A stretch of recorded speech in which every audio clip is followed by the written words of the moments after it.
So doon na di ko imigo nung akong giingnan nga pagsugod nag-vlog kay ganahan man daw siya mag-vlog sad kay kwan daw siya kanang daghan siyang mga ideas nga i-share ba. Ang problema lang daw niya is mauwaw pa siya magatubang sa kamera nga magstorya-storya, mag-share sa iyang mga knowledge. So ang iyang ingon ako is magsugod lang daw siya once confident na siya, nang kumpiyansa na siya.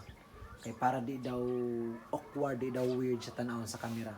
Ang problema man gud ani mga amigo is that kung dili ka magsugod karon nya sunod na kung confident na ka, dili man gud makuha nimo ang confidence or ang kumpiyansa nimo sa imong kagalingon sa siga tubang sa camera kung di ka mag-practice. So mo na para makuha nimo ang kumpiyansa, pag-practice, pagsugod na. So kung dili ka ganahan i-post nimo sa imong Facebook, at least ibutang sa stories. Kay nga naman, amo to, wag tang siya within 24 hours and then at least nagatubang kag kamera, sikag storya, makuha na nimo ang imong timing, murag mo ana, charisma, ang imong aura, ang imong kumpiyansa.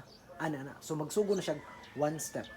So sugod karon, storya, and then bisag daghan pa kay nga takes, daghan kay nga pag video, sa YouTube da, o usab na sa record. So and then sunod, pare na ako good na ubang mga videos dira nga dili na kaduha ka tulo lang na ako gi-takes kun dili na magani uban nga dili gid na ma-post kay ako ganay sa result. Pero at least padayon lang. So one step at a time, let's go. Bunal. Yuhu, tiaw mo na.